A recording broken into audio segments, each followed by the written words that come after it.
Welcome to the Sharpe Way Show. I'm Larry Sharpe. So happy to have you here this evening. I know I'm a little bit late, just a tad late, but it's a crazy day. I'm trying to do a lot of stuff, and I appreciate you guys still paying attention and showing up for my cool Monday Ask Me Anything, which I always try to give you whenever I possibly can when I'm not running around New York State. The issue today that I wanted to bring up is something similar that I brought up in the past. Similar, but not exactly the same. And that is what's important. And what I'm hearing from the average person consistently again and again and again is prices, inflation. Now, most people who have been in the libertarian world, we've been talking about inflation forever, right? It's one of our things that we talk about. But for the average American, inflation is not a thing they talk about often. We've almost become, I'm not even saying almost, we've become accustomed to just prices slowly go up. As Americans, that's what happens. So inflation for most Americans has just been a thing that we deal with. As long as it's slow, it's fine. Not knowing that it doesn't have to always be that way. But that's what we've accepted as most Americans. Libertarians are always like, no, inflation's bad. Don't do it. It's fiat currency and pumping all the money out of the Fed and blah, blah, blah, blah. I get it. I hear it all the time. But now it's fast. It's exploding. And libertarians go, see, it's because all the money. It is because the money. It is. But it isn't just because the money.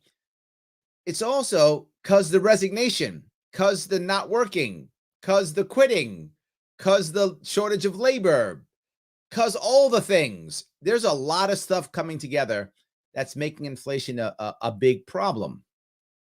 And it's not going to go away tomorrow. It's not going to go away in 5 minutes. It's not going to go away in a year. This is not transient. This is not, temporary. It's not what it is. A lot of this has happened, and it's a problem because how do you fix it? Now, you might say to yourself, well, that's okay. It's the Democrats' fault. That's the reason. I get that. People say it all the time. I get it. Here's the problem. What's the Republican plan? So if it's the Democrats' fault, what's the Republican plan? Well, others will go, well, it's the Republicans' fault. It's because Reagan started all this. Okay, it's the Republicans' fault. What's the Democrats' plan? Yeah, it doesn't really matter whose fault it is, right? Now it's clearly Democrats' fault. They're in trouble. But if it was, years ago when the Republicans were in charge, they would have said it's Republicans' fault. Doesn't matter, right? It's the fault of whoever's in charge right now. And it doesn't matter. To Pete's point, thank you, Pete, for pointing this out, 28,908,756,692,386.32.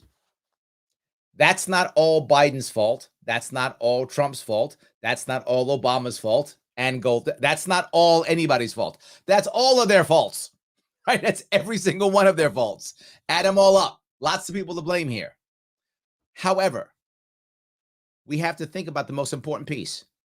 No one has a plan to fix it.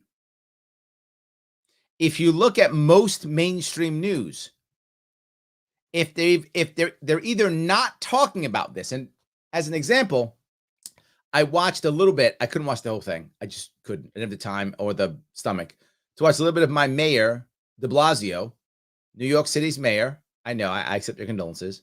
He actually did a press conference today. And you think, well, of course, press conference today in New York City. It's going to be talking about pricing and business and labor shortages and everything. Nope. All about vaccines. The whole thing. Nothing else. That's going to save everything. Nothing else. And I thought, wait a minute. Isn't there something else you could be talking about? I'm not saying you shouldn't talk about that. That's great. People care about that. Please talk about that. That in addition to a whole lot of other things. No, just that. My awesome governor. I'm joking clearly. Kathy Hochul. What's she talking about? Vaccines. Okay. And the rest of the things? No, just that. This is a serious problem. Now you might say, well, wait a minute, Larry. Republicans talking about things like, inflation now. Yep, that's true. Some Republicans are. That's true. And their answer is Democrats bad? Well, yeah, that's true, but that doesn't mean that you're going to solve anything. I can yell Democrats bad too. I can yell Republicans bad. This doesn't solve anything. And that's one of my biggest issues. What's driving me personally crazy is this is what's affecting the average everyday American. And here's the hardest part. Winter's coming. Yes, this is like Game of Thrones. Winter's coming. And as winter comes, what are people talking about? COVID uptake, more COVID cases. Now, again, that's true. I'm not against you saying that. Please, it's true. There probably will be more COVID cases, probably more flu cases, and all types of things, right? It's the season. I get it. So you should talk about it. Okay. And heating oil? Isn't that kind of a thing? And like gas prices and travel prices when people want to go travel and see their friends and family during the holidays and like all of those things. Isn't that kind of something you should talk about also? Not just the one thing? It drives me crazy. So that's where my head is. And that's how I wanted to start off. I'm happy to take all your questions and comments. But my head is thinking that right now as I go through trying to think about what's important and what I see my leadership, I'm doing air quotes, what my airship leadership is actually doing. They're not talking about what actually matters. So let me grab some of your comments if I can. Joe says, but Larry, what's on a 6 cents reduction in the value of my dollar? It's 6 more cents. Joe, this is a good point. What if you could take a 6 cents hit in your dollar, but then stop inflation? Would you do it? If you could actually, you'd have to believe this. If you believed it and it could be done, I'm not sure it could be done, but if you could actually take a 6 cents hit in your dollar and it would end inflation for 100 years, I would take it happily. The amount of inflation that's hit us in the last 100 years, insane. I would happily take that if that's all that's it. Take my 6 cents, punch in the face, and then I get no inflation for 100 years. I will take that deal. But it's not that. Joe, it's 6 cents now, then 6 cents 2 years from now, then 12 cents 4 years from now, and on and on it goes. So, yeah. So that's what the 6 cents may not be that bad. You keep going. It's horrible. Yes. Shelly says, I went somewhere for 4 hours and gas went up 2 cents while I was gone. Man, Shelly, while you were gone, you should have packed your tank up. You should have put some cans in the back to save some money. Absolutely. It's gonna come a time when people are gonna sell their cars. They're gonna sell their gas guzzlers and take the car. I just want the 8 gallons of gas that's already in there. Let me siphon that out. You can have the car. They're gonna want the gas, but they're gonna want the car. Oh my God. Yes. Tim says, is it finally time where modern monetary theory implodes? Maybe. Tim, that's all I can hope. Some of you don't know, it's MMT is modern monetary theory. This is the idea that since the government is the monopoly on money, this is the concept. I did a show on this. If you guys want to look, you can Google Larry Sharpe, modern monetary theory. I did a show on it maybe a year ago. I forgot how long ago I did it. But the concept is that since the government is the monopoly on making the money, and that people will always want the money, the government can never go out of business and can never, default. It's impossible. That's the logic behind it. I don't buy that, but some people do. And the problem, and the reason why I know that doesn't work is they always go, well, you do it until inflation. But if it doesn't matter, then it doesn't matter. Oh, no, you can do whatever you want. Okay, great. So whatever I want, well, until inflation, in which case you can't do whatever you want. Ask anybody who supports MMT and say, great, can I do anything? Anything. Doesn't matter how much that you have. Okay, great. So I just keep going. Well, no, inflation. That's the problem. Second piece. When people talk about MMT, I go, great. If the government can just take the debt, I have a great idea. And they go, what?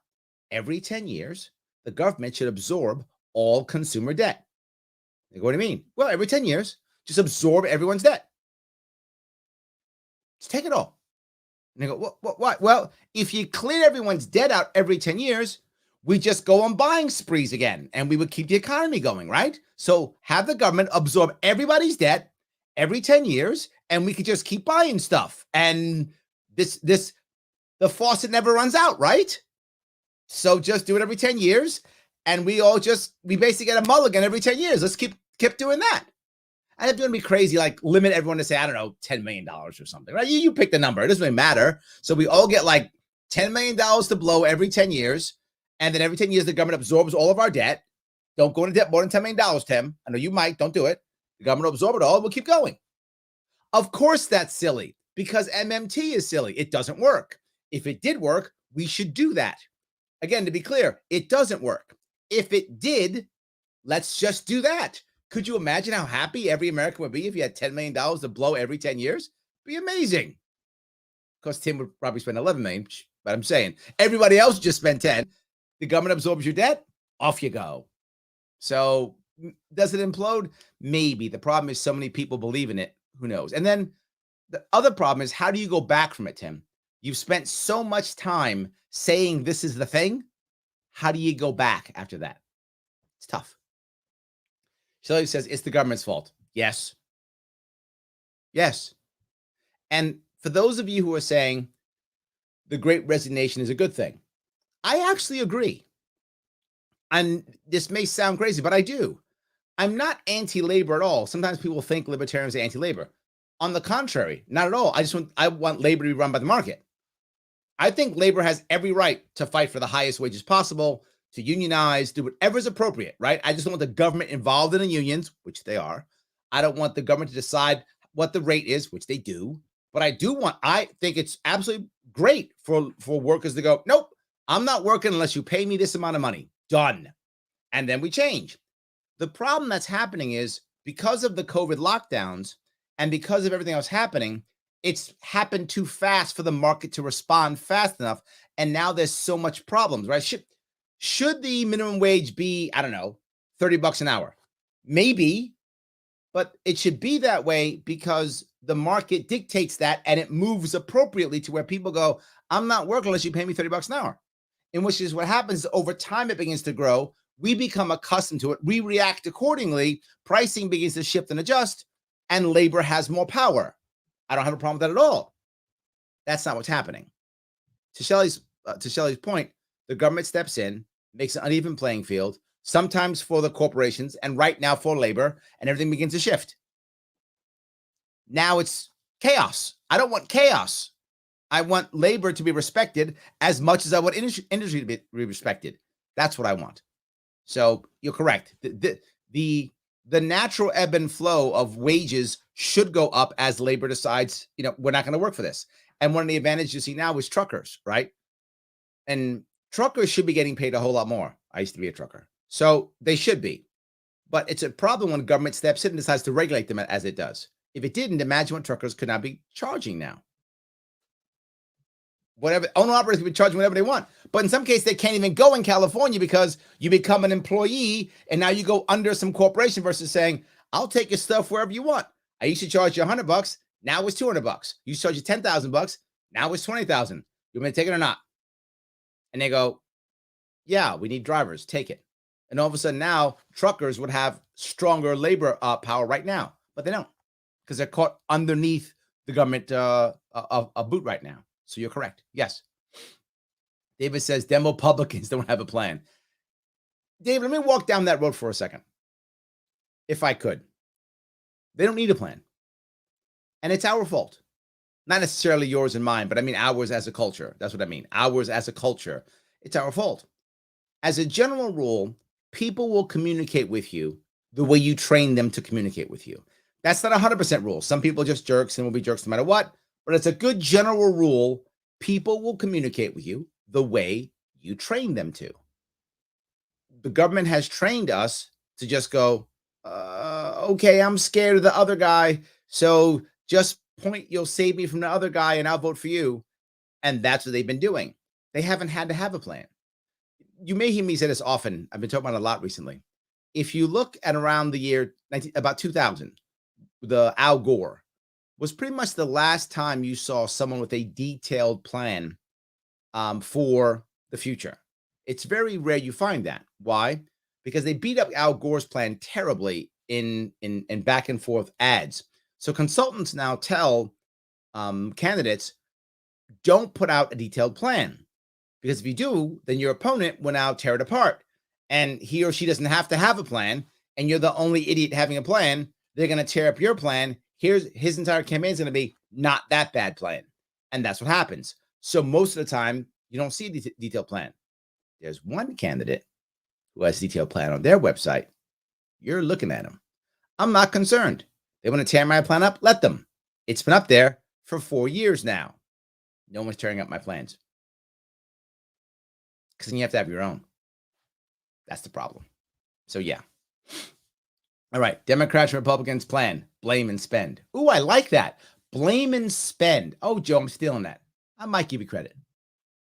Probably not. But I mean, I might. Well, probably not. Anyway, I'm going to use it. How about that? I'm going to use blame and spend. Might give you credit. Probably not. So, yes. Kirsten says, as moms everywhere would say, I don't care who started it. Just finish it. I'm with you. I don't care who did it. I'm totally with you. Yes, absolutely. All right. Shelley says Biden does math. Does he? Well, I guess he does. Sam just say, see, 28.9 trillion equals 0. That's MMT math. That's that special math. See, when Sam was a teacher, they didn't teach that math when he was a teacher. That's why he doesn't get it. Sorry, Sam. You too late. See, if you were in school now teaching, they'd have taught you Biden math. Debt equals 0, regardless of debt. That's how it works. Pete Clark's head just exploded, but that's fine. Yes, that's what he's saying. Absolutely. Yes. Shelley says, I'll cede to partially the voters' fault, but the system's rigged. Valid point. Yes. Thanks to the bipartisan committee on elections. Valid point. Yes, absolutely, Shelley. You're right. It is also the system, which I keep trying to break, right? I've been talking about this recently a lot. My bro plan. If any of you have seen me talking about this, bro is an acronym for BRO. Yes, I'm back to acronyms. You guys know I'm like Mr. Acronym. I am. I spent time in the military. Anyone who's in the military knows 80,000 acronyms. So mine now is BRO. B is ballot access. R is ranked choice voting. And O is open primaries. If we had those 3 things, that would seriously help to break the system. That's not the be-all, end-all. That isn't the only thing, but that would help tremendously, right? Because once you have more ballot access, you will have more parties. Once you have more parties, you will have less back and forth fighting one against the other. And at that point, gerrymandering the districts isn't as valuable because it isn't just a zero-sum game. Other people can move around, so it shifts in that one also. So that will help with ballot access. Ranked choice voting takes away the wasted vote fallacy and also means that you can't just be negative against everybody. There has to be some positive electioneering and some positive campaigning. So that would help too, and more voices being heard. And open primaries means you can be in the party that you decide is best for you, but you can also decide to once in a while cross party lines when you feel it's appropriate for any given local election. So yes, those 3 things will work very well. It's the bro plan. Come at me, bro. Ballot access, ranked choice voting, open primaries. So yes. Dan says, no one has a plan, including the citizenry. Dan, also true. I think you're right. They don't really have a plan. You're right. It's not like the citizens are all together going, and then we'll quit, and then this cool thing will happen. It's like the underpants gnomes from South Park, right? Take underpants, profit. What's in the middle? So there's just quit, profit. What's in the middle? Yes, you're right. My question to those participating in the Great Resignation is, what's next after you say, take this job and shove it? I get why you want to do that, but if you tell Walmart to stick it, what plan do you have to get a better job than Walmart, who has a plan? I think it's a great question, Dan. And I think what's happening is, this is the sad part. After 2008, the crash there, a new norm happened. It wasn't a good new norm in my view, but it was a new norm. And here's how I saw it in New York City. If you moved to the city prior to 2008, maybe you had 1 roommate. That was the thing. Maybe 2. If you were lucky and you maybe before the crash .com bubble, You could actually move to New York City and not have a roommate. That was a thing. You could actually live someplace and not have a roommate, being young and coming to the city. Now it's not uncommon. 3, 4, 5 roommates. That happened after 2008. You might say, Larry, I don't live in New York City. That's not me. Doesn't matter. The point is, when you move into big cities, it's virtually impossible to actually live in a place, if you're young and new to a city, by yourself, unless your parents are super wealthy. Then you can, if mom and dad are wealthy, they can pay your way, or you happen to have a family member who lives in New York City, fine. But if you don't, any big city, you're having a roommate. There was a point where there were so many people having roommates that sometimes you would see in certain areas that were known to have younger people move in, like Astoria, where I live in Queens, where the list price would literally be half rent because the assumption was you'd have a roommate. They would list the half rent number. They would assume you're never going to pay the full rent.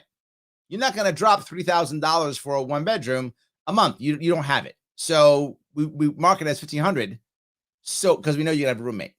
Now, I might say a roommate in a 1-bedroom. Yeah, because one person gets the bedroom, and one person gets the living room, or they both get the living room and the bedroom becomes the office. Yeah. So that kind of thing happens in New York City, and I'm sure it's happening in other cities. What happens when you don't have a city? You go back home to mom or dad, and you live with mom or dad. That's becoming a more common thing. When I was a kid, you didn't go back home at 30, unless maybe you were divorced and you got in trouble because you got divorced. You had to move back, at home temporarily while you went through your divorce or something like that. Tragedy would happen. Maybe that would happen. But otherwise, you wouldn't move back home to mom. That wasn't a thing when I was a youngster. Now it's common. That's a new norm. So what I think, Dan, is there's going to become a new norm. The new norm is somehow living a lifestyle where you don't have to have a big salary. Living a lifestyle is just a different lifestyle. That's what I think is going to become the new norm, because they don't actually have a plan. They don't. The UBI is already happening in a way. You're seeing more and more of that. The MMT, more and more of that. We're changing how we live, particularly the youth are. I'm not joking. I know more than one youngster who lives in New York City who has 5 roommates. I know more than one. 5 roommates. 6 people living in one apartment. Yeah. That's a thing. So I don't think they have a plan. But when the norm changes, the norm changes. Yes. Henry says, hey, Larry, I hate these media sites and how they're going to use this to track me. But if it helps get your message out, I guess I'm liking, commenting. Yes. Thank you, Henry. I do appreciate that. It does help. Thank you. Liking and commenting and clicking that subscribe button and clicking the notifications button, all of that helps. Why? The more people who watch and move through this, the more we get past all the, algorithms. Yes, it does help. Thank you, Henry. You're the man. Awesome. I appreciate that. Yes, 100%. All right. Shelly says I should have invested in pesos. That's actually funny. Yes, absolutely. Nicholas says, correct me if I'm wrong, but weren't we energy independent a year ago? Now suddenly we care about OPEC again. Well, there's an issue, Nicholas. People believe that what happens is America makes oil and gas, and then Americans use it, right? That's what you would think. That's not true. What happens is America makes oil and gas, and whoever agrees to buy it, buys it. So literally, there's American-made energy that gets shipped overseas while we buy energy from overseas. That actually happens. So energy independent means we make enough energy to satisfy the country's needs. It doesn't mean we actually use it, if that makes any sense, right? So I have no idea how much we need. We need 8 gallons of energy, whatever that is, to run America. So now we produce 8 gallons of energy. Well, we're energy independent. We make enough to run our country. Yeah, but we're shipping out 4 gallons every year. So we actually only make 4 gallons. We need another 4 coming in from someplace else, because it just goes in the market. American energy doesn't go to Americans. American energy goes to the market. So yes and no. We were still bringing in OPEC oil even when we had enough energy. That isn't the point. I wish it was. Not how it works. We don't have an America first energy policy. No, we do. It's the market, and whatever happens, happens. So I hope that's clear. Yes. Pete says, is Andrew Cuomo considering a run for the New York State Attorney General's office? I heard that true. I think that's right. Yes, I think that's true. But I don't think he's going to. I mean, I guess he could, but would that be weird? He become the Attorney General again? He becomes Attorney General, hopes that Tish James wins the governorship, then he puts a hit piece out on her and makes her resign. That's next level petty. Like that's next level vindictive. If he did that, I'd be like, well done. Oh my God, well done. Imagine if he did that, Pete. He runs for AG, wins AG, Tish James becomes the governor, and then he says, oh, she harassed people and makes her resign. That'd be amazing. So yes, anyway. Let's see. Bernard says, but Larry, people keep voting for the same thing and not demanding real solutions. Yes. You could stop people if you're listening. You could stop. Maybe vote for some other guy who might be running for governor of New York. I'm just saying, maybe some other guy who could, maybe be running for governor. I'm just saying, I don't know who would be doing that, but just maybe some guy could be doing that. You might want to vote for that guy. Could be. Lottie says, I mean, how I see it, it's like super rich person infusing the LP with large sums of fiat so we go blow for blow with the reps and Dems. Let's do that. Hey, rich person, super rich person who is watching this show, please infuse the LP with large sums of fiat. Yes.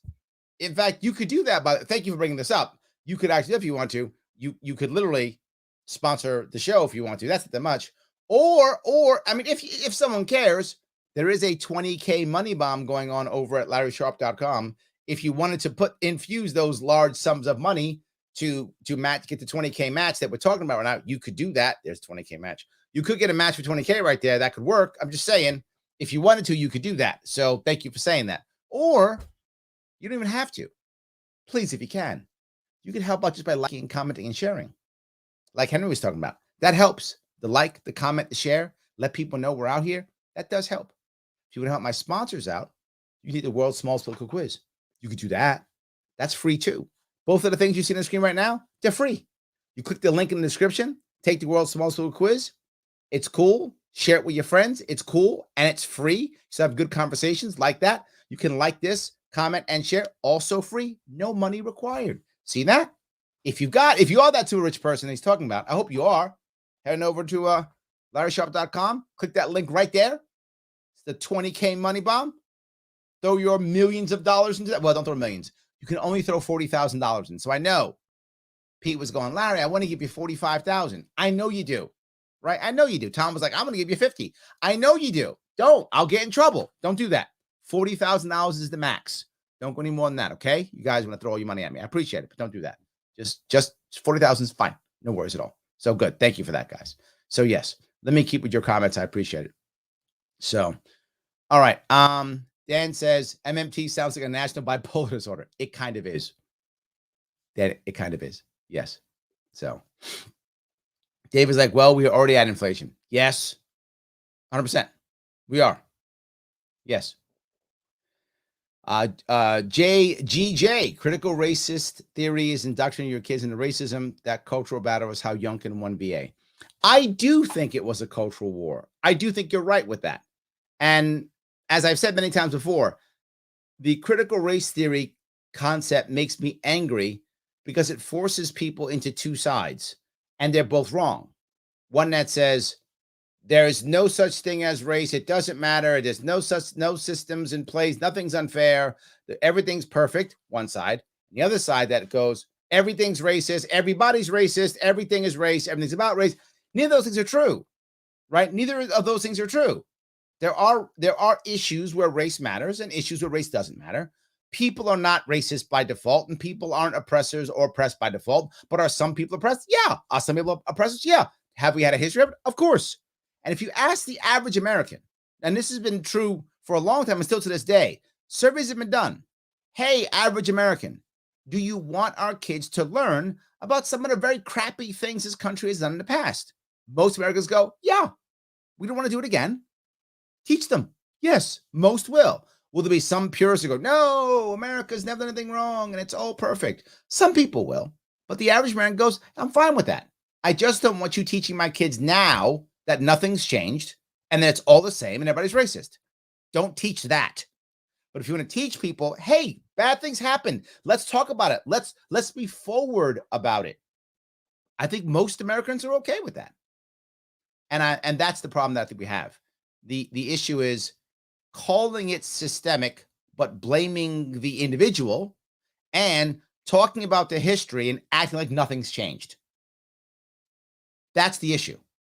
If you want to say a system is racist, you can talk about the system. Gun control was racist, right? It isn't as much now, but it totally began as racism. So say that. I don't have a problem with that. But then explain what happens now, how it works now. So I do get it. I think you're right. It's a culture war that nobody's winning. Because if either side wins, we lose. So neither side's winning. So yes. All right. Okay. Tim says it will be an investment in politics if I borrow $10 million. See, that's the point. We got to do the 10 million thing. That's it. Then we can all make tons of money. Yes. Why aren't we seeing unmasked children marches in New York? There's two reasons why, Shelley. There's two. One, because in many of the cities, they're okay with it. So why would you march when you're okay with it? But the second thing is, there's been so many marches and protests that the media now doesn't pay attention anymore. There's be something else. The media ignores it now. They still exist. There's still some going on, particularly in upstate New York, but no one's paying attention anymore because it's like another one. And the state doesn't care. Like people are getting mad and the leaders go, shut up. Who cares? That's what leaders are doing. So it's not getting pressed because people aren't moving. So yes. All right. Let me see if I can keep going here. Joe says too big to fail for all. Yes, we're all too big to fail. I love that. Yes, that's awesome. Love that. All right. John says, hey, Larry, good to see you. I think most people feel prices are naturally going to rise and their thought process is as shallow as one, greedy corporation X wants more money. Two, price goes up. I hadn't thought of it that way. That's a very good point, right? The average American, I think, prices are going up. It must be price gouging, right? It must be greedy corporations just wanting more money. And I'm sure there's a part of that that's true, right? I'm sure there's a part of that's true. The problem is most of these things, and inflation is a perfect example of it, is not controlled by only one thing. There are many factors causing inflation. And I think so many factors together causes the hyperinflation. It is them throwing $1 bazillion into the market, right? Of course, it is corporations not wanting to take a hit to their bottom line when it comes to their senior executives. They take a hit someplace else. I think that's also true. And it is a lack of labor and also horrible policies like laying people off when you shouldn't be laying them off, or creating extra barriers when you shouldn't be creating extra barriers. So I think it is that too. It's all those things. But I think you're right. The average American goes, oh, greedy corporation. I think you're absolutely correct. It's a good read. I like that. We need an inflation stimmy check. Let's go, Brandon. Well, I say this often. The government does many things well. And I know some people are like, what? You're a libertarian. How can you say that? No, it does. It does 4 things well, better than probably any other entity in the world. 1, kill people. You want masses of people killed? Government is the answer. Got you covered. Way better than any mass murderer or whatever, any serial killer. Government will take care of that faster, better, and more indiscriminately. Like women, children, doesn't matter. Killing, government's got you. Number 1. Very good at that. I just don't want that. But if I wanted it, that'd be the place to go. Second's imprison people. Man, can they imprison people? Like there's no tomorrow. Better than any, kidnapper, hijacker. It's high school games. Government will imprison like there's no tomorrow. All the build prisons in other areas, find different ways of imprisoning you. Awesome. House imprisonment. You got it. Government will figure a way of doing it. All good. So they do that well too. Third thing, create bureaucracy. Oh my God. Check boxes that have no value. Ooh. If you ever say to yourself, Man, I'm just far too efficient. Government will step right in, solve that problem like that. No worries. And lastly, write checks. Government can write checks like there's no tomorrow. Better than banks. Government writes checks better than banks because they are a big bank. Here's more money. So, Pete, it's funny, but it's not. Government will always fall back to one of those four to solve every problem. Any problem that comes to the government, it will use one of those four or a combination. And one of them is write a check. So I guess to Dan's point, what's the plan when people don't work? Government write them a check. That's the plan, Dan. Oh, that rhymes. That's the plan, Dan. That's the plan. The plan is the government will write me a check. Uncle Joe will write me a stimmy check. And I'll stay home and watch some Netflix. That literally happened for about 2 years just recently. Year and a half, 2 years. Literally happened. Let's do it again. Why not? Modern monetary theory, Dan. Let's just keep writing checks. When we get to that 10 million thing, Tim is going to be like, Larry, I got you covered. I appreciate it. I'm going to be waiting for my check, Tim, when that comes. I'm going to be waiting. So, yes. All right. JGJ says, the only reason I learned libertarian is because Republicans go boomer on tech issues. That's sometimes true. It's funny. When I talk to Republicans, sometimes they don't want to talk tech. That does happen sometimes. Yeah, that does. It's a good one. Yeah. Or also, sometimes Republicans go boomer on any type of vice too, like sex work or cannabis. You'll sometimes see them. Not as much now. Many Republicans don't go that far on the vice side anymore. But you will see some be like, whoa, wait a minute. We can't legalize cannabis. Everybody will die. Or we can't legalize sex work. Or everyone will, I don't know, have herpes or whatever is the thing. They do worry about that. I think it does happen. So, all right. Juggling Junk Mover says, hi, Larry, question for you. What does the term we the people mean to you? Trick question. Maybe not, but it's several things, right? If I look at it from what the Constitution was written, right, how the founders saw it, I think the founders saw it as those people in the society that have skin in the game. That's what they saw it as. People who have skin in the game, meaning in their case, landowners, powerful men, those type people. It's I think what our founders thought. It's how they decided to vote. I think it was, if I remember it right, I'm sure someone will correct me. I think it was you had to be a white landowner over 25. I may be off on that. Someone I'm sure will correct me, but it's something like that. They thought that's what they thought the people were. It was the people who had a stake in their communities, right? It was a community stakeholder. What I would say myself is it's the communities themselves, right? I don't see the difference between a stakeholder and anyone who is just there, right? Your community matters. So I would shift it to communities. I see we the people as the communities, and government should be as local as it possibly can be down to the community level. And that's how I see we the people. I think our founders did not see it that way. That's how I see it. I hope I answered your question. So, all right. Let's see here. He then continues, there should be no minimum wage. That's none of the government's business. That's up to the people and we the people. Business and we the people. The problem is, I'm with you, but I'm with you in theory, not always in practice. The problem is it's difficult to do that when the government has so much control of the economy.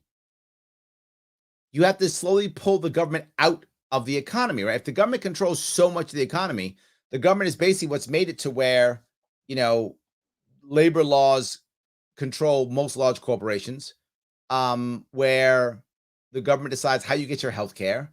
When the government decides so much of it, it's very difficult, right? It's very difficult for you to just pull it out and say that can't happen.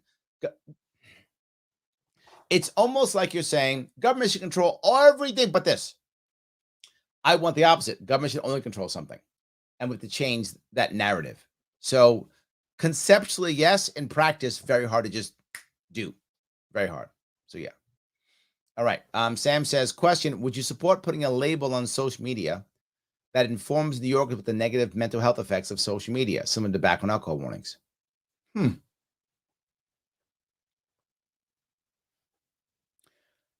Do the question becomes, Sam, do people not know this? Right? Am I against a label on a pack of cigarettes? I'm not. People still want to smoke. They know. But does anybody read it? Right? Does anybody, and maybe I'm wrong on this, but does anybody pick up a pack of cigarettes and go, cigarettes? Wait, these cause cancer? What was I thinking?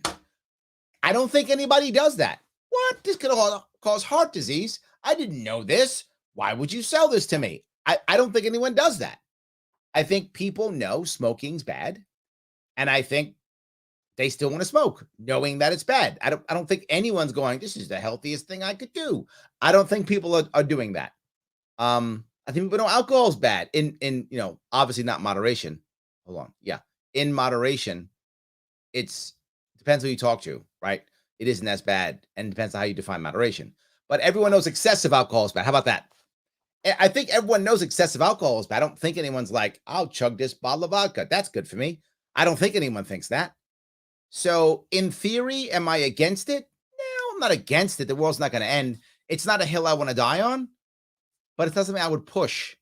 If anything, I would push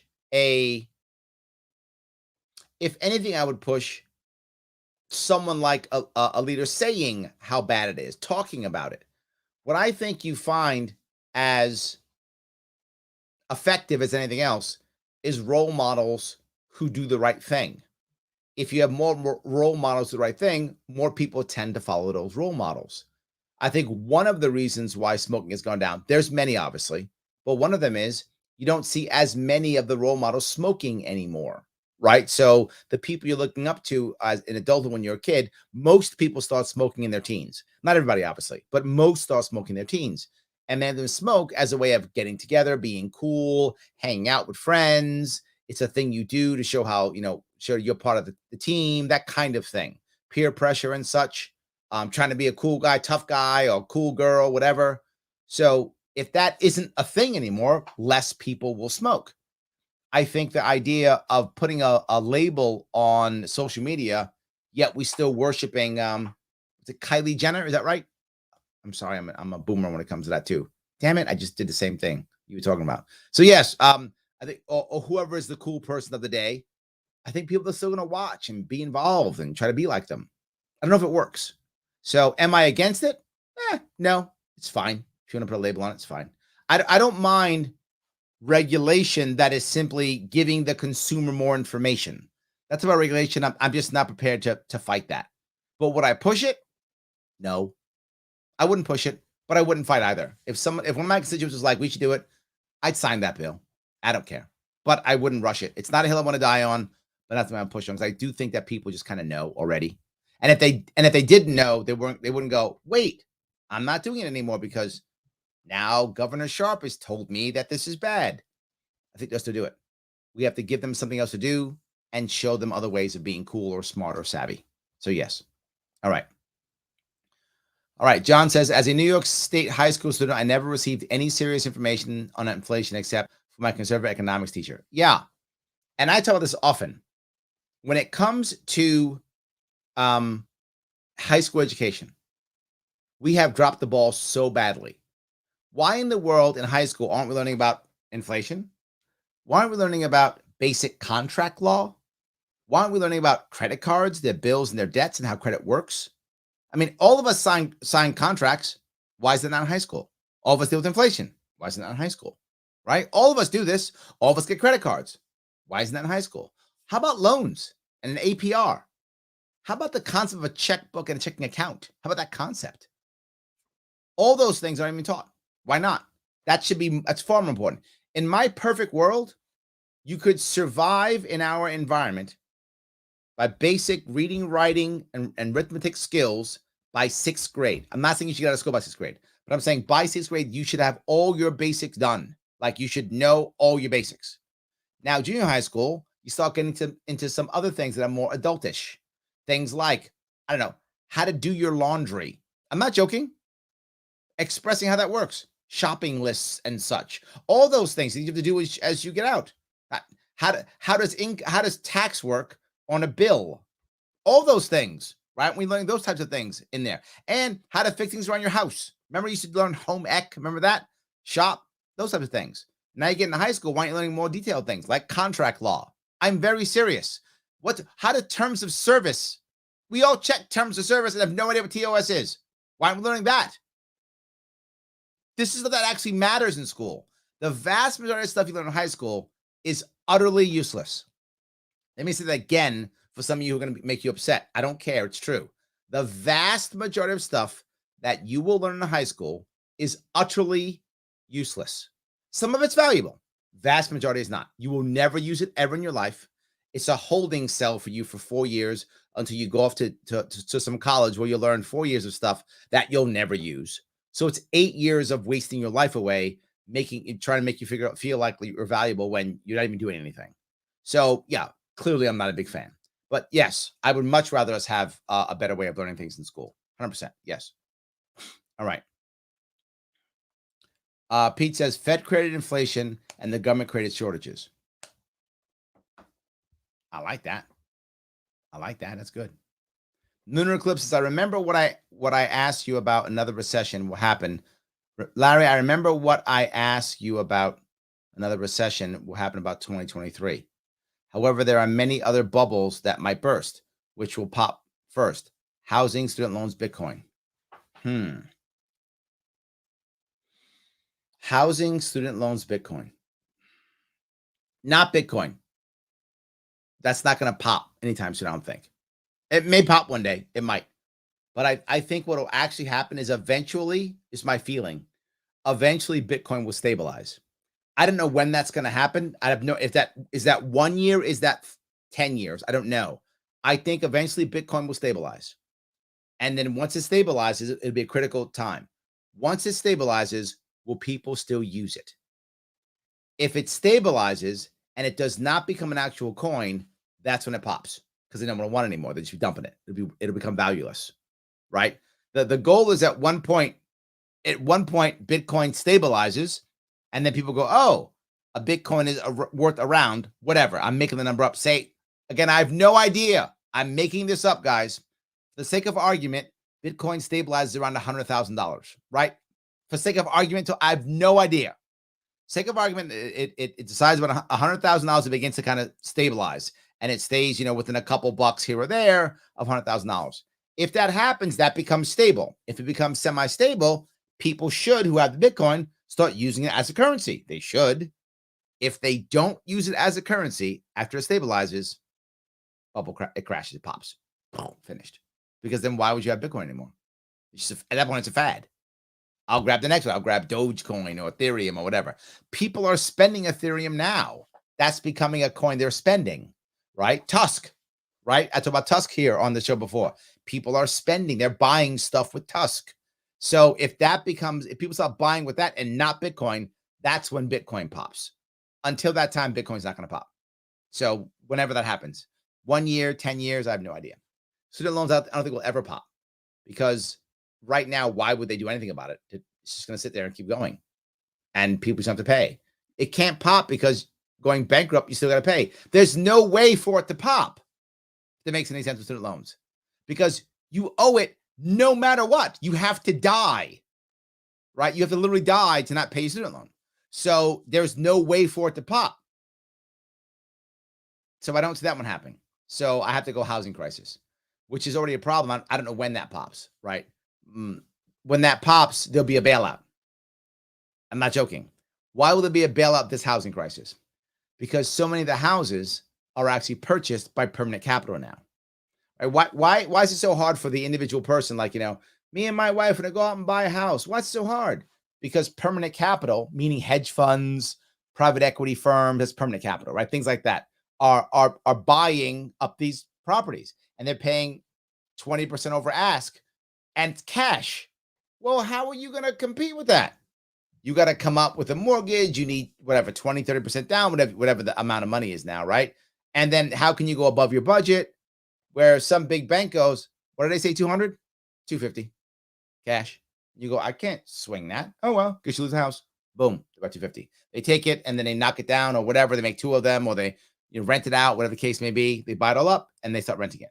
So when that happens, when the housing bubble pops, a bunch of people are going to be caught are going to be big banks and permanent capital, and they always get bailed out, right? Banks always get bailed out. That's how that works, right?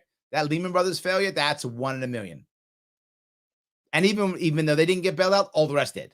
So bailout's coming.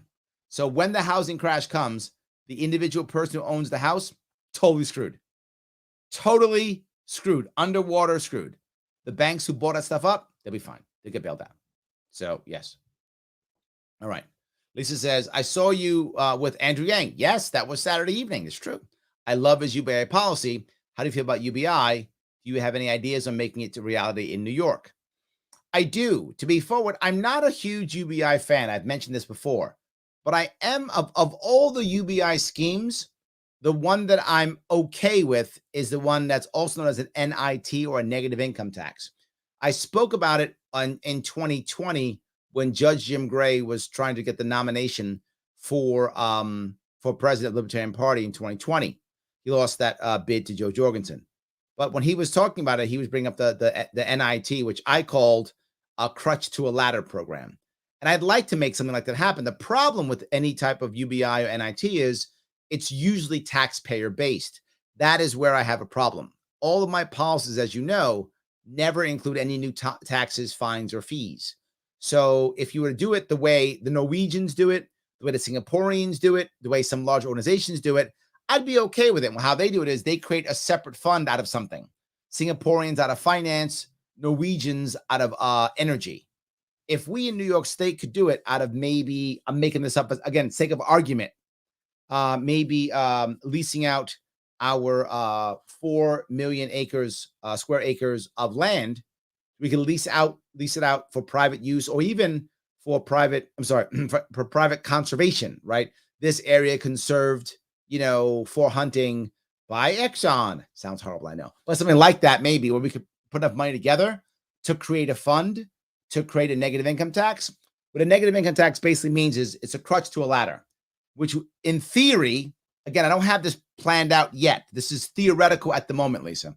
The idea would be everybody would be guaranteed a minimum equitable income. So for the sake of argument, it's 30 grand. I don't know what the number would be. So if you make less than 30 grand, you begin to get a check, right? If you make less than, up to that number, and that's it. Once you make over, nothing. Whatever that number is. So it would be a way of getting you up, laddering you up. So if you get a job where you make more money, right? For every $2 you make, $1 comes off your stipend. So you begin to grow your way up, and you can grow past $30,000, assuming that's the number. You could do something like that. That kind of thing could work. What that would mean is there'd be no need for a minimum wage. Why? You're guaranteed a minimum income. So there's no need for minimum wage. You'd always make over X dollars, at least $30,000, no matter what. So that would work. There's no need for minimum wage at that point, right? So that would get rid of that. You also wouldn't require any other forms of public assistance. You wouldn't need food stamps. You wouldn't need any WIC wouldn't be required, right? You wouldn't need any of those things. So those would all go away in theory, right? So if you did that style, all the bureaucracy of that goes away. All the other things go away. You'd only get that. And once you get past $30,000, you'd be fine. Or whatever. Again, I made those numbers up. So when it comes to UBI, that style, I'm open to it. If you could make it to where there's no taxpayer dollars, it's only done through a fund, I'd be open to the idea. If that makes any sense. I hope that was clear. So, and the reason why people say, well, Larry, why would you even go that route? Because we are looking down the UBI barrel right now. And if you think we're not, you're not paying attention. You're not paying attention. It's coming. It's coming. So let's do it smart. That's my view. It's coming. Let's do it smart, without extra taxpayer dollars, without just running up the debt. Pete's mad enough. I don't need to make Pete any angrier, right? Without rolling up the debt anymore, without paying even more taxes, making Tim mad. I don't need to make Tim any madder. We can find an answer. Is it challenging? Yeah. It doesn't mean impossible. Challenging means challenging, not impossible. And can you make it to where people can work their way off of it? If you can't work your way off of it, why even have it? That's my view. right? If you can't work your way off of it, why have it? I want this not to be a crutch, but to be a ladder. I want it to be a way of helping people who come out of prison, helping family members who lose their spouse and all of a sudden are on their own raising kids, helping someone who has a death in the family and has to do that, helping someone who has to take some time off to take care of an elderly parent, any of those things. That's what you would use it for, and then to get yourself back in action afterwards and to move forward, hopefully past that. So that would be the goal. If you make it like that, I'm in. Hope that was helpful. So yes. All right. Missy says, support the Sharpe for free. Like, subscribe, share, comment, hit the notification bell. She's right. You should do that. Absolutely. Like, comment, and share. It does matter. Please do it. Why? That's how I get around the algorithms. By doing that. Yes. You want to support my sponsors. Take the World's Smallest Food Quiz and share it. Share that link. The link's in the description. Share it right now. Makes my sponsors happy. They see it, go, yay, Larry's promoting us. And I like it because this quiz makes you think about the issues, doesn't just make you angry about the other. That's why it's so good. Have the conversations, go back and forth, share it. I'm happy, sponsors happy, everybody happy, keeps the show going. If you want to give money to the show, you can. $10 a month, patreon.com/Sharpeway is awesome. If you think, Larry, aren't you going to run for governor? Don't you want to help out? Okay, you can help out. $20,000 money bomb going on right now. This moment, click that link, be part of it. Be part of it so we can get matching funds and match it. Yeah, I said 20, matched equals 40. Yeah, it does. Let's do that. Make sure that happens so we can make some good dollars, buy some polling, buy all kind of things that we need to move this campaign forward. So yes, please do it if you can. That would be awesome. Thank you, Missy. All righty. Michael says, your bro plan would actually allow candidates to have ideas of their own aside from just fighting the party line. Yeah. Yes, Michael, you are correct. Remember the bro plan. B, ballot access. R, ranked choice voting. O, open primaries. Yes, absolutely. You do that, now it works. It's called the bro plan. Someone told me I had to make a bra plan, but I couldn't figure out BRUH. I got to figure that one out one day. So maybe I'll come up with a bra plan. But then the bra plan might get confused with the bro plan. So I got to make sure I keep them separately. So I got a bunch of these acronyms. Oh, good. So yes. All right. Shelly says 3 kids in 1 bedroom is very common. Thank you, Shelly. This is what I'm talking about. It's the new norm. Yes, it's the new norm. Yes. Juggling junk movie. Yeah, a lot of stuff today. All right. I'm here. I'm with you, brother. I said it's AMA. I'm taking them. Larry, how do you feel about Walmart, Dollar General, etc.? I don't like them and want them to die. I'm in the process of transitioning 100% of my patronage to local small businesses. But someone mentioned that the workers at local Walmart and DG and DG are neighbors, which is true. Okay, let me be clear. I'm not against Walmart or Dollar General. I am not against them. In theory and in practice, all right? In theory, I'm not, right? Because they're big businesses and Dollar General is a big business and big business should exist in America. The problem is it's too big a chunk of America, right? Should there be a natural place in America for massive corporations, big businesses, small businesses, and mom and pop shops? Yes, and franchises. There should be a place within the economy for all of those things. The problem is they're dominating, and they dominate because of government. Why? The rules, regulations, planning is so extensive that only large corporations who have lobbying firms, law firms, engineering firms can actually do it. If you're Walmart or Dollar General, you literally have a real estate wing of your company. I'm not making this up. There is a separate real estate wing in all of these companies. That real estate wing literally understands everything about zoning, architects. They have their own architects, their own designers, their own lobbyists. They know exactly how and where to go to each state, each area, whose hands, whose palms to grease, what to do, what to say, how to fight, what lawsuits to make, when to put. That's their job. These people are on the payroll to make that happen. It is a separate real estate section within the company. How's some mom and pop going to compete with that? They can't. The mom and pop makes one mistake, they're finished. They're done. Walmart doesn't make a mistake, and if it does make a mistake, it sues the county. because it's more powerful than the county is. And the county shuts up and goes, okay, just stop suing us. Take it, go, because they have that much power. So my problem is the government creates the environment to where only the big business owner can survive. Therefore, the big business survives. Make the playing field even, and maybe even look at a little bit of an advantage. And the advantage I bring up all the time is if you're in New York State and you are a small business and you agree to only sell within New York State, you should be immune from all federal regulatory bodies. You only have to worry about state problems. Only state, no federal regulatory bodies. Now, Walmart, Dollar General, all over the place, they have to worry about all of the rules. That slows them down a little bit. They still have the resources to fight those rules and to write the laws, because Walmart lobbyists literally write laws.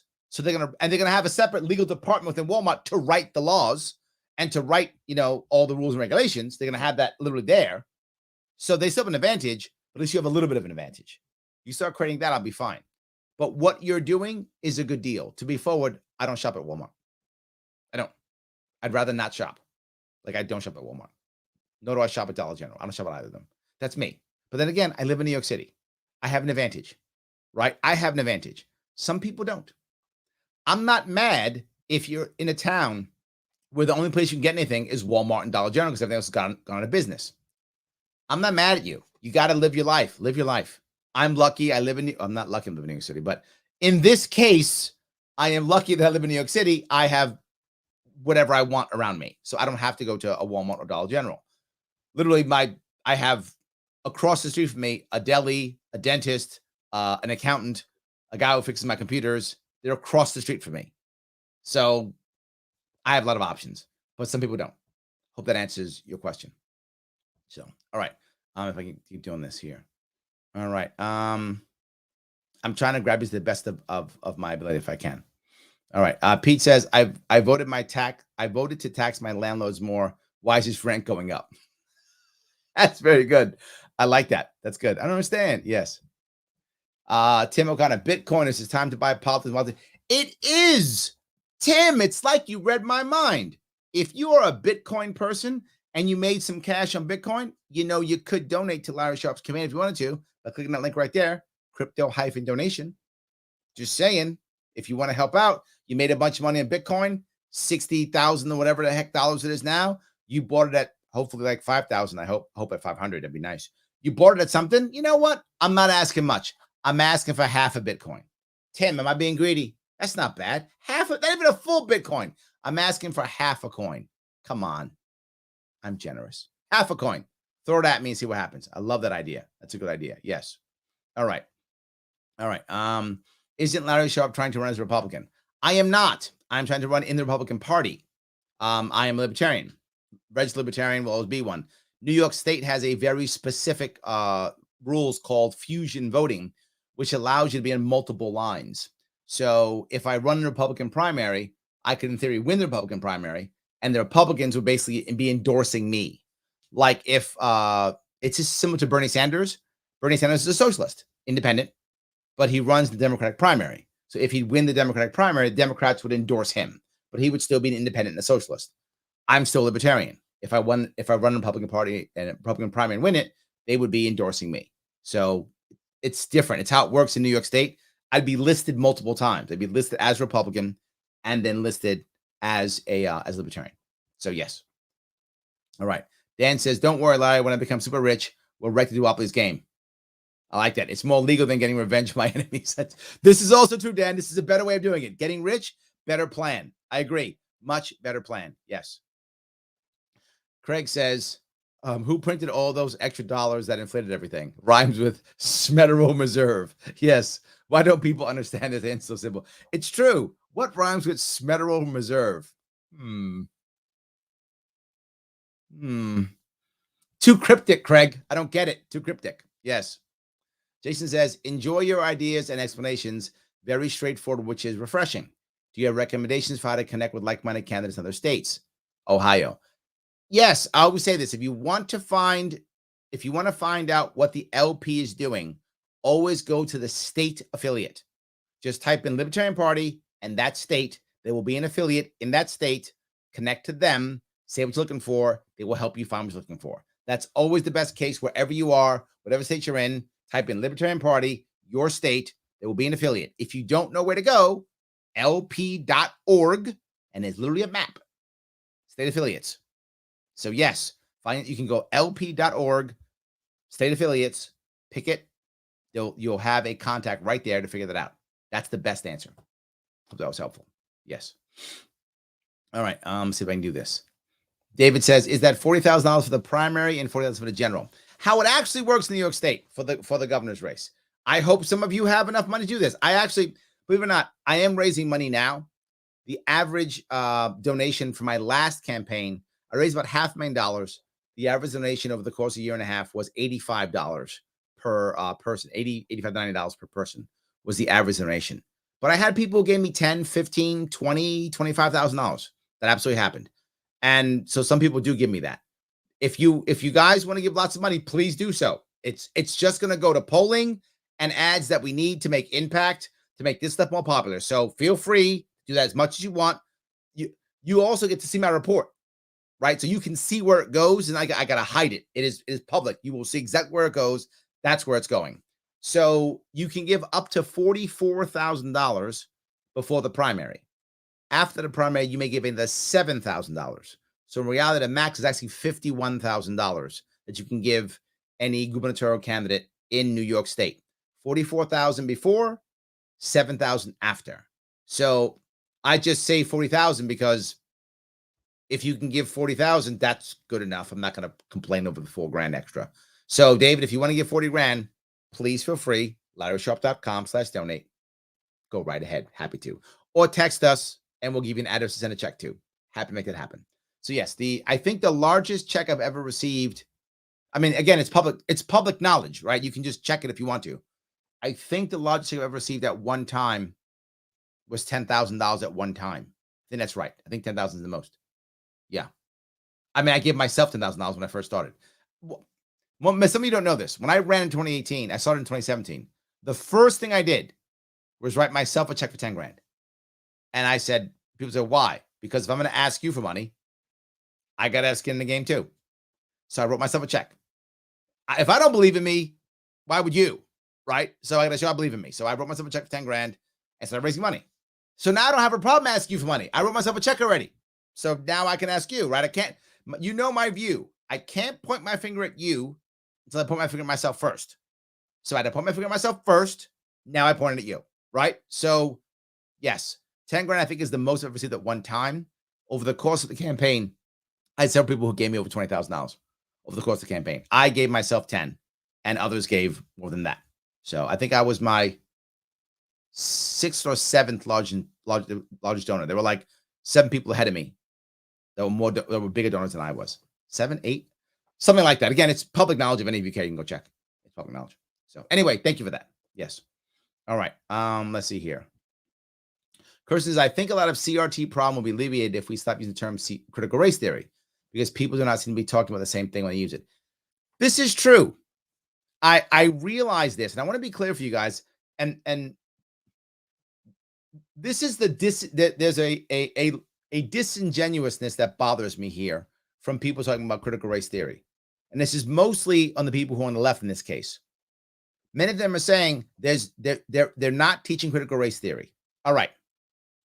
Technically, to your point, Kirsten, and I know what you're talking about, so I'm going to go here. Technically, you are correct, meaning actual critical race theory is not being taught in the schools. That's true. Actual critical race theory is only taught in colleges. What's being taught in schools is terrible woke garbage that is being called critical race theory. So it might as well be critical race theory, if that makes any sense, because you're right. They're using the wrong term. It's similar to when you take a pencil and you say, this is pencil lead. This is not actually pencil lead. It is graphite. It's not lead. However, when you say pencil lead, everyone knows what you mean. So when they say critical race theory in schools, it's not actually critical race theory, but everyone knows what you mean. It's the woke garbage that makes people feel bad about the race. That's what's being taught in schools. I know I have 2 kids in public schools. Some people say that's not being taught. I guess my kids are lying to me, and so are all their friends. It's a massive conspiracy because they're all talking about it, and my kids too. So there is woke garbage being taught. It's being called critical race theory. So it might as well be critical race theory. But technically, you are correct, Kirsten. Technically, it is not critical race theory. So I don't know if that matters, but you're right. It just muddies the water. So yes. Sam says, I just hit the donate button. Thank you, Sam, my friend. Thank you. There is literally no better way for me to spend money, far better than buying good services from companies who hate liberty. Thank you very much. Yes, I appreciate that. Yes. All right. Shelley says the Fed has protested weekly in Germany. It has been for decades. Oh, I didn't know that. That's interesting. I didn't know that. That's great. Thank you. Tim says gun control is racism and economic bigotry. Also true. Yes. Thank you. Absolutely. Bernard, what are your thoughts on meeting with Andrew Yang? I did meet with Andrew Yang this weekend. I thought it was great. Nice conversation. Good talk. We'll be talking again. Without question, there are several things that we completely agree upon. And I'll give you a couple of them where we are right simpatico. The Bro program. We both agree. Ballot access, critical for third parties and making things better. Ranked choice voting is the answer without question. Open primaries is going to help tremendously. The duopoly is broken. The two parties are broken. We agree on that 100%, and we are simpatico on that one. So right there, we're good. There are other things that we disagree upon, and that's okay. We'll have those conversations and figure that out. But those I say it all the time. If you agree with me 80% of the time, you're my ally. And can we work together? Yes. Absolutely, let's work together. It doesn't make you a libertarian, doesn't make somebody else libertarian, but we can work together. And I want to move things forward. If I need to find allies, I'm in. Let's find some allies. That's what I'm talking about, right? Got to find some allies. I hope that was clear. Yes. All right. Let me keep going down here. David says, gun control in the late 1800s and early 1900s targeted minorities and poor whites. Very true. You're right, David. Absolutely. 100%. And to be forward, all right, Kirsten, look, this is your fault, Kirsten. That's what critical race theory is supposed to be. Right? What you just said, David, that's what it's supposed to be. The idea, this is a theoretical idea for college level. You're supposed to look at things, right, from the perspective of race. You could, in theory, have critical constitutional theory, which means you look at everything from a level of the Constitution, right? Or whatever. You can make critical insert thing theory, right? You're looking at the thing based upon that. So I'll look at, say, gun control. You can look at it from a constitutional perspective, in which case now you're saying what the founders believe, what rulings have been made, why would you do this, how can you do this based upon the Constitution only. That will be critical constitution theory, if that makes any sense. So you would decide, is it right, is it wrong, how does it affect the Constitution, that kind of thing. Or race, in which case, okay, look at it from a racial perspective.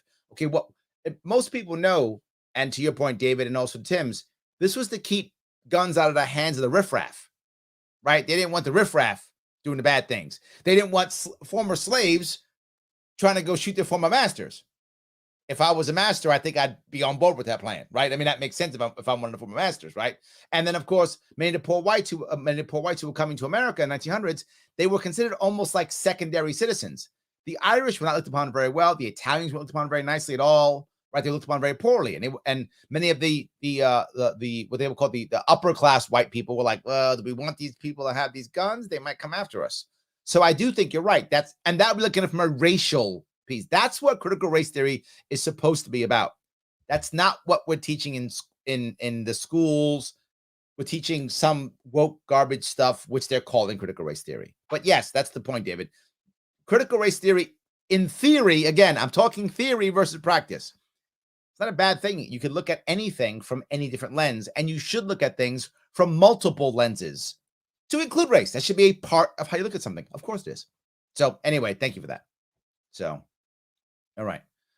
Charlemagne says, would you support a negative income tax for New York? If you had that or you be on your platform, you easily get the forward party line.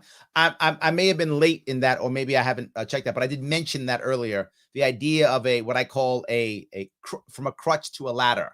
That plan, as long as there is no extra taxation at all, or fines or fees, I'm okay with the idea.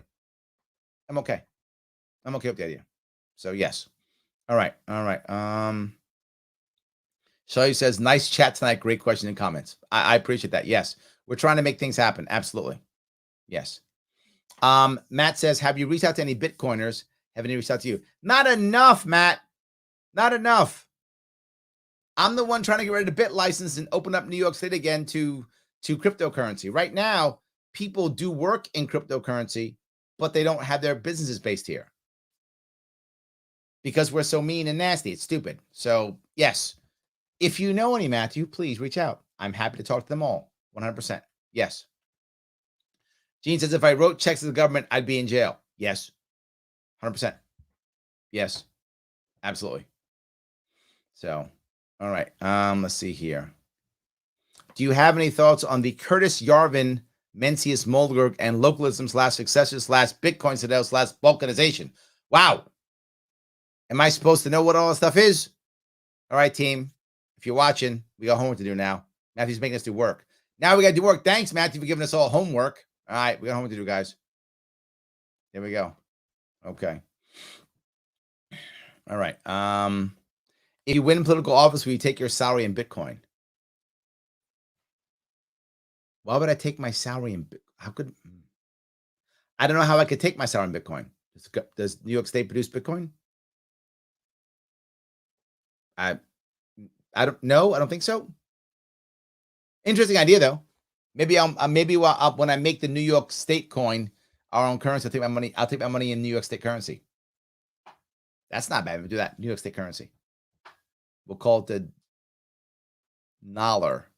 Oh, terrible. Anyway, I'm not gonna be naming things. I can definitely do like the acronym thing, but naming things not my skill set. Someone else got to do that. So yes. So anyway, yes, we'll keep going. All right. Logic says, yep, started smoke at 19, smoked for 6 years. They went to the vape side. We're in the best decision ever made. Except that New York State hates vapes. Yes, terrible. Hates vapes. Yes, they can't stand it. Jilligan says, laundry, shopping, and basic everyday chores are the parents' responsibility. But they don't do it. You're right, and they don't do it. Yes, they don't do it. Yes, they don't do it. If you look, have you seen our youth? They have no idea. Clueless. If you're like 30 on your 20s, there's a thing. It's called adulting. That shouldn't be a thing. You should just be an adult. You shouldn't be adulting. You should just be an adult. Those days are over. You're correct. That's what should happen. It's not. Just being forward with you. My kids know. My kids know. My goal has always been to make sure my kids can be independent. Sadly, I am a rarity in parenting today. It's just true. So, Jason says, I had an engineering professor who took 2 weeks out of curriculum to cover personal finance and retirement planning. So used it 25 years later. Ah, look at that. Look at that. See that juggling junk removal? See that? I'm right. Thank you, Jason. Take that. So yes, exactly. Thank you. So good. Absolutely. Bernard says, yep, those things I taught my secondary students. Yes. There we go. Killing it. Yes. Sam says, but Larry, are you saying it was useless for me to memorize lines from Shakespeare in my English class? Sarcasm. Well, it's funny. There's something to be said for this, though, Sam. You bring up a good point. Is it useless to memorize lines from Shakespeare? In everyday life, yes. But if you wanted to, awesome. And that's my issue. That should be a secondary issue. Maybe someone enjoys Shakespeare and they want to memorize all the lines of Shakespeare. That's great. It is kind of impressive if you can memorize many lines. And saying cool Shakespearean lines, I'm sure impresses the chicks. I guess. I don't know. Does it? I don't know. Whatever. But I mean, it would impress me, and I'm not a chick, but fine. You could impress me if you wanted to. It would still be impressive. So I think it's a good thing if you want to. But why is that a requirement? Right? And I will get why it would have been a requirement. And it would have been a requirement if that's how our culture worked, meaning you would have to know Shakespearean lines to survive in the world. Now, if you go back 100 years, people used to memorize biblical verses all the time. It was a common thing in classes. Why? Because many people spoke in that way. It was a common way of speaking, and you could understand what was happening, and that was a thing that was required within our culture. Not so much anymore. Now our culture changes so quickly. It's we're more worried about the cool meme that's on YouTube or TikTok or whatever is the cool social media of the day. So I'm not against you memorizing Shakespeare, but what's the value of it outside when most people will not even remember any part of Shakespeare anymore, right? Some people will, but most won't. They're going to be more concerned about the cool thing of the day. So it's actually more important, sadly, in many ways, to understand pop culture than it is this. So Paul says Bitcoin will continue to go you as people have less faith in the traditional market and monetary policy. I think yes, but I still think people have to eventually use it, right? I think that has to happen eventually. They have to. Yes. Juggling says that's why I dropped out of high school a year ago. Couple of reasons for that, but one was that I don't need calculus and geometry if I'm not planning to be an engineer or carpenter. Very true. Yes. Now I'm 18. I have my own very successful trash removal and clean up business and have goals for life. Never in my life was I planning to go to college and still not planning to. I'm not fighting you. I agree. Not fighting you, man. I agree. Yes. I agree. All right. Matthew says crypto will continue to go up as people use this. Oh, he said it already. Sorry. All right. Bitcoin will stabilize once the coins become more scarce. That's my point, Matthew, right? At one point, it should stabilize. I don't know enough to know when that's going to be, but it should at one point stabilize. Zachary says implied volatility in Bitcoin or the lack thereof has little to do with the value of the blockchain and the asset's referential status in the ecosystem. Duh. I think we should talk more about the technology, its history, and how it can benefit the cause. The technology, I'm with you 100%, Zachary. I think the technology is the future. I completely agree. But people are talking specifically about Bitcoin as a currency. So you kind of have to talk about Bitcoin and how volatile it is or how stable it is if you're talking about Bitcoin. What you're talking about more is the blockchain. For those of you who don't know, that's the technology underlying, right? Bitcoin. Without the blockchain, there's no Bitcoin, right? For those of you who don't know that, I don't know if any of you know this or not. The blockchain is the actual technology underneath it. I remember when Bitcoin first came out. Sorry, when I first heard of Bitcoin, not when it first came out. When I first heard of Bitcoin, I couldn't tell the difference. I didn't know the difference. I thought blockchain was Bitcoin. I didn't know they were different. I had to learn it and go, oh, this is a separate issue. One is technology, one is the coin. I thought all cryptocurrency was Bitcoin. I thought they were synonymous. I didn't realize that they were separate and different. Now, of course, I've learned that that's the case. Many Americans are where I was then. They think, oh, Bitcoin is all the money is Bitcoin. They don't know any better. Now people are learning as Bitcoin becomes more popular, they're getting there's a difference. And some don't understand the difference between blockchain either. So they're learning that too. My point is, if you're talking about Bitcoin, I mean specifically Bitcoin. To Matthew's point, if it stabilizes and no one uses it, I think it crashes. If people use it, I think it stays in theory forever. My point. So yes. All right. Logic says, as long as UBI is based on a voluntary system that people choose to pay into, then fine with me. Yeah, I would rather people, yes, they would, but the odds are if you create a UBI system, probably people wouldn't pay. Probably only organizations or entities would pay. It'd either be groups purchasing or leasing something, or maybe even, for example, let's say we want to preserve a forest in New York State or preserve a hunting area, right? Maybe we would have a large family office that wants to show they care about the environment. They would pay to lease the lands out to preserve it. This now becomes a preserve, and the family name is on it, and they pay X millions of dollars per year to keep their family name on it to preserve the lands. So you could basically lease out the land to preserve it. If that makes any sense, right? Or lease out to hunting, right? That kind of thing. In that case, maybe they lease out to hunting. Maybe hunters pay their licensing fee to them instead, or something like that, right? You could do something like that.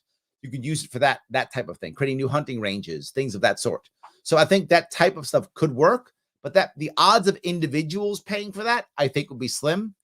Could there be some billionaire who wants to have his name on something and individually pay? Yeah, it could happen, but I just doubt it. is what I'm saying. The odds are slim. It's probably going to be entities that somehow pay, companies, organizations, nonprofits, stuff like that. So yeah.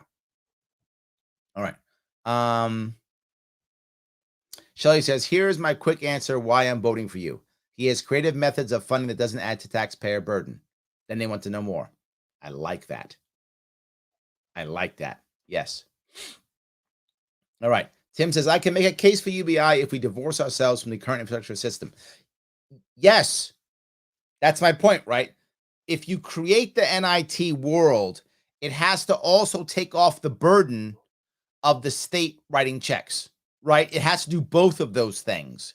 If it takes off that, right, then I think it can work too, right? Now the state isn't paying. Now the NIT is paying. The fund is paying. Way better. Gets rid of the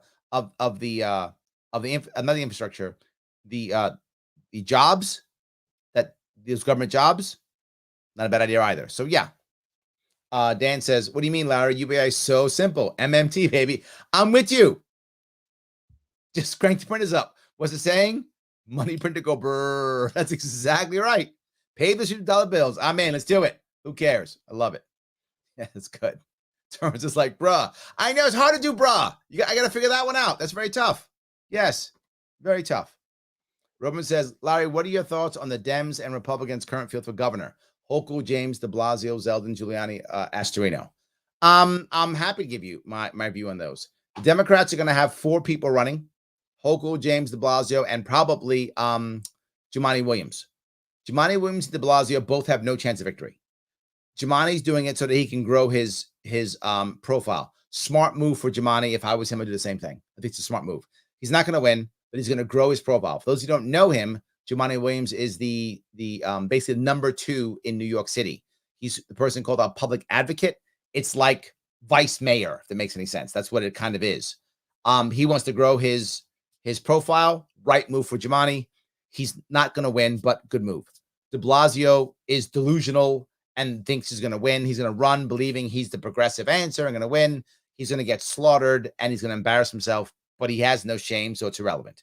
So de Blasio is doing it because he's delusional. Jumaane because he wants to raise his profile. So that's why they're doing it. De Blasio, again, delusional. Jumaane, smart move. Good move. Hochul and James will run against each other. I think Hochul may drop out. My gut says James will run away with it and that she will become the nominee for the Democrats. That's what I think is going to happen. I think it will be Tish James. Those who don't know, she's our attorney general. She's the one who took down Cuomo. My gut is she's the winner. It's tough to see Hochul winning because Hochul isn't friendly, doesn't have a good personality. She doesn't come across as any of those things.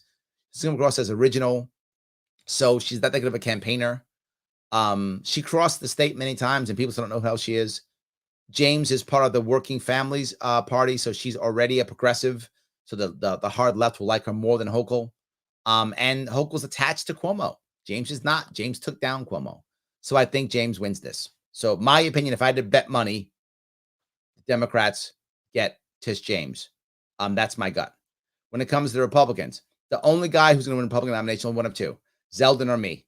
That's it. Nobody else has a chance. Giuliani has no chance. Astorino, none of any chance at all of any victory whatsoever. They're never going to get the nomination. None of them. Zeldin has already raised like $6 million, something like that. I'll probably raise more than the rest of them. So they don't have any chance. No one. They're all non-entities. Either Zeldin wins this or I do. That's who's going to be the Republican nominee. If it's Zeldin, he loses. There's no way Zeldin can win this thing. It's impossible. You might go, well, wait a minute. He's going to have lots of money. Democrats have money too. His money's not going to matter. Democrats will have money too. There'll be money against money. The state's 2.5 to 1, Democrats, Republican. And Zeldin's tied to Trump. No matter what you want to say, he's tied to Trump. There's no way around it. He was Trump's lawyer. He literally voted to not certify the 2020 election. You think Democrats aren't going to tie him to Trump? They're going to tie him to January. They're going to make Zeldin the guy who ran January 6th and try to kill people. They're going to make him that. And it's going to work, right? The reason why Youngkin won, many reasons why he won. The biggest reason why Youngkin won in Virginia is he was seen as a nice Republican. He was seen as a nice Republican. He is. I'm just saying the guy is a nice Republican. So he was seen as a nice Republican. People liked the nice Republican. Remember George W. Bush? Compassionate conservative? People like that stuff, right? Hardcore Republican's going to vote for the Republican. That's how it is. But that's not the part that matters. The part is the other people who are not hardcore Republicans. Non-hardcore Republicans like nice Republicans. Youngkin's a nice Republican. They're going to make Zeldin look like he was kicking the doors in January 6th. You can guarantee that's going to be the commercials. Guaranteed. It's going to be the commercials. If they don't literally have him somehow be in Congress and try to subpoena him or something, it's going to be a disaster. So I think Zeldin wins or I win. That's it for Republicans. If I get all the lines, I think I have a chance of beating James. I think I do. People think it's crazy. I think I do. Because what will happen is if I get either Republican line or if I get the forward line or both, whatever of those, if I get those lines, I get in debates. If I get in debates, I will embarrass any of them. I know that sounds like I'm full of hubris, but doesn't matter.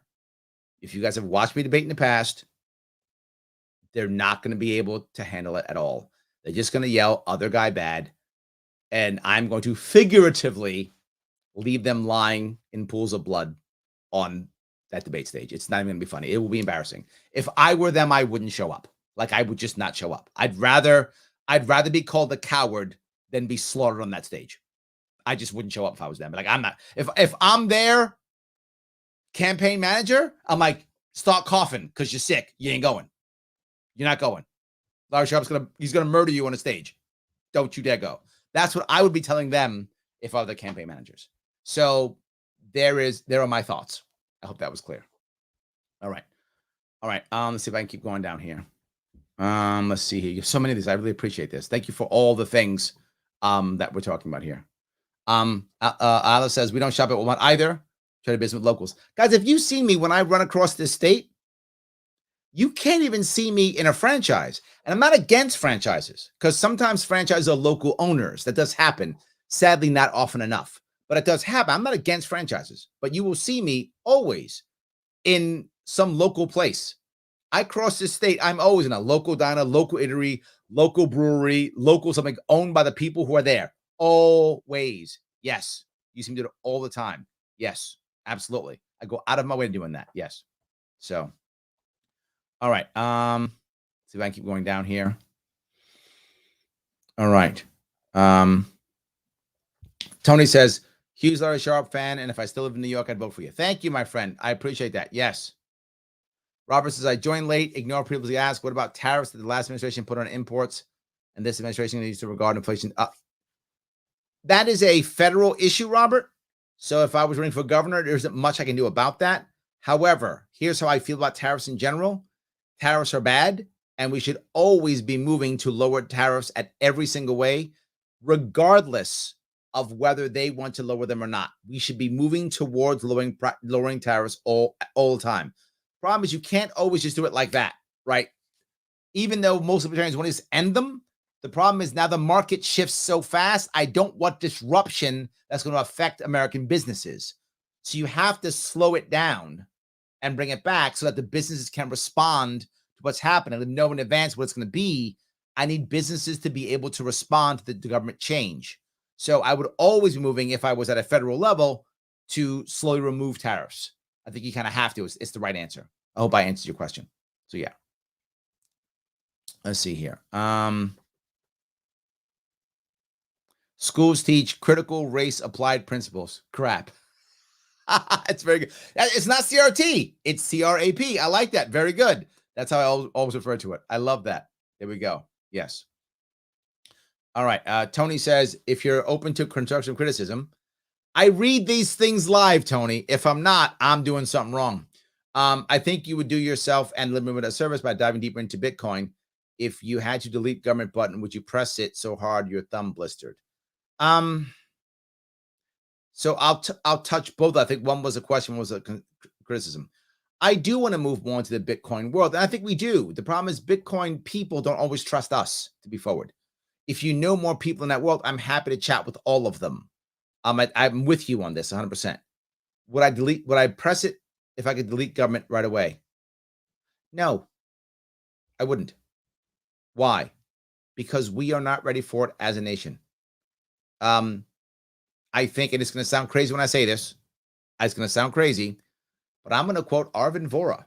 Some of you know who that guy is, but he's right on this one. Arvin's smart. He's smart. He said, if we tore down the system right now, destroyed it, we just rebuild the same system again because the culture hasn't changed. He's right. We need culture change. If I press that button to leave government, we'd rebuild it exactly the same way. Within 5 years, we have exactly the same thing again because our culture hasn't changed. The culture has to change to understand that community is more important than government. You do that by supporting community first, then the government begin to wither. As government begins to wither, then you press the button. You wait till government is withering. Government's just growing stronger and stronger. You click the button now? There's nothing but government. There would be such a massive gap in the world, we would just rebuild government. How do I know that? Because the second the black market pops up, what do? Build more government. The black market will pop up immediately because there'd be no government. So we would respect more government. So culture has to change and government has to be on the decline. When the government's on the decline, I press that button. Government's on the rise, I don't press that button. I just make them they'll build more government even more. So culture change first, then button. I hope that makes sense at least. I'm sure some of you are like, what? You wouldn't push the button? I don't want to rebuild the same thing all over again. I want long-term change. I want to turn the country into facing liberty. It's not, in case you guys haven't figured that out, we're not marching towards liberty right now. We're marching towards oligarchy. We are there already. So let the country start facing liberty, then push the button. Until then, I'm just going to rebuild the same garbage. So I hope that answers your question. Yes. So David says, what? You're telling me that if we agree 80% of the time on the issues, we're not 20% enemies?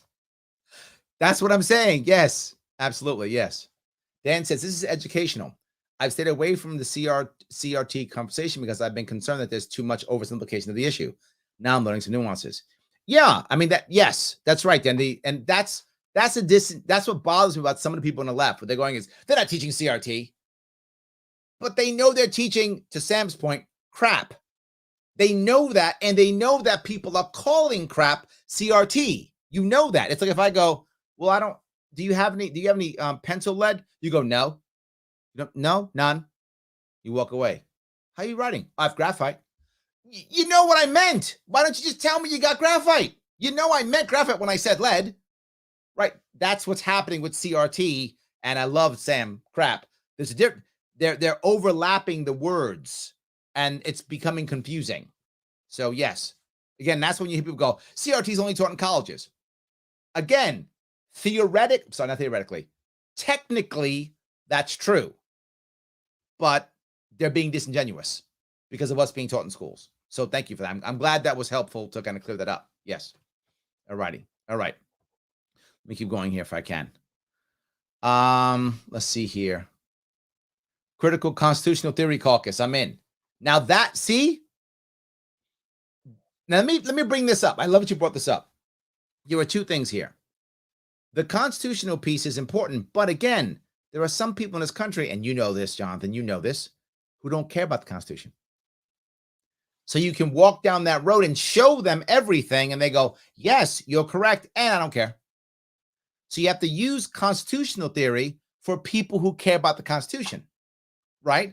And I'll bring up gun control again, right? And when I bring up gun control, when I talk about guns in many parts, more red parts of the state, they care about the Constitution. So I bring it up. I talk about the Constitution. I joke and I go, it's not the second suggestion, it's the Second Amendment, right? And that works. Like they get it, they understand it. And now we're using critical constitutional theory to deal with gun control. So I once said, you know what? I wouldn't, and someone was kind of fighting me on this. It was a guy talking about regulation on guns. And I said, you know what? Some of you may remember this. I said, if someone wanted to pass a law that said, look, people are now buying more guns and they're hurting themselves with recoil, right? Too much recoil and they're hurting themselves. They don't understand it because they're new to guns. They don't understand how recoil works and they're hurting themselves. So they would like to pass a law that says gun manufacturers have to label how much recoil is in a gun, right? Any firearm. And they got to label it, strong, medium, small, whatever, green, yellow, red, whatever. They got to do something like that. And that law was coming up and I had to sign that law. Would I sign the law? Not a hill I want to die on? Yes. Why? That makes regular. That is a regulation that makes regular. Doesn't stop you from buying the firearm. You can buy it if you want to. You can buy the red one that hurts your shoulder if you want to. Up to you. All the law would say is manufacturers have to give it a rating. It's red or it's yellow or it's green. That's it. You can still buy it. Doesn't stop you. Do what you want. Just the manufacturer has to say, this is a red recoil, yellow recoil, green recoil. Why? That's critical constitutional theory. Does that regulation infringe? It does not. Therefore, that is a regulation that does not infringe. Totally fine. Does that make sense? If I were to say, if it's red, you can't buy it, that would infringe. But if I say, no, you could buy it, it just has to have us. It's sometimes be listed someplace, listed online, which guns have the red, which have the yellow, which have the green. That's critical constitution theory. Now, if I'm talking about critical race theory, like, okay, wait a minute. Are you saying that certain guns are illegal and certain guns aren't illegal? Yes, certain ones are. Why? Well, those who are used by gangbangers who tend to be black are illegal. Wait a minute. How can that be illegal? That would be critical race theory dealing with gun control. I hope I'm making sense with that. So you could use multiple. And again, that is college level. That's not crap. That's not what's being taught in the schools. Totally different thing. So, yes. All righty. John says, Larry, donation. Thank you. Yes, the network has popped up since 2018. It's incredible. This is also true. For those of you who don't know this, you know, when I first started running in 2017, we had about 15 affiliates across the state. Now we have over 30. It's growing. It is growing. Yes. So, yeah. Robert says critical race theory is a social theory that's typically part of the sociology curriculum. Yes, it's also taught in law too. That and law. Yes. Social theories are taught to look at different problems, different ways. Who coined the phrase critical race theory in the primary education fight? Fox News. Oh, is that right? Did Fox News do that? I don't know who did it, but either way, it's being used. To be fair with you guys, it's being used by the school systems. Like the school systems are saying that it's critical race theory. So if Fox News did it, kudos to Fox News for bringing that one up. Well done, because the school systems are using it now themselves. So I don't know if it being referred to that way previous. I actually don't know, but it makes sense. I get it. Yeah. All right. Let's see here. Bro, the mayors of New York City, Miami, and Tampa are competing on taking their paychecks in Bitcoin on Twitter. This is real life. What a time. Yeah, that's true. No, you're right. I remember they're talking about it. So absolutely. Yeah. Oh, good. So yes. New York State currency name, the Yorkie. New Yorkie. The Yorkie. So remind you little dogs. Do you put a little dog on it? It's like Dogecoin. Maybe. Yeah. Maybe. Michelle says, Jay says hi. Jay, how you doing, Jay? I'm sorry so late. I'm going through all of these comments. I'm trying to get as many as I can as they zip by me. So, Jay, how you doing? So, all right. All right. Is there a book you would recommend that shaped your worldview? My worldview? Not one book. No, there's so many books that I've gone through. So many of them. Many of them affect me in different ways. One of them, you probably can't see. Can you see it here? No. All right. Over here to this side, this is Otto von Bismarck. Above him, which you cannot see, is Miyamoto Musashi. Here is Sun Tzu. Here is Frederick Douglass. Here is Niccolo Machiavelli. These are many philosophers that I've listened to and thought about in the past. These are all prior to my libertarian days, by the way. These are prior to libertarian days. Now, if I'd put up now, I'd probably put Frederick Bastiat would probably also be up here to add them. But Miyamoto Musashi's book is called, wrote a book called The Book of Five Rings. It's a book on sword fighting.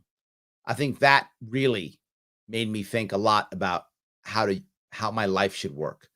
In that book, it's basically a book about sword fighting and the way of the warrior. And it made me think about how I should act, what I should be doing, focusing, and things like that.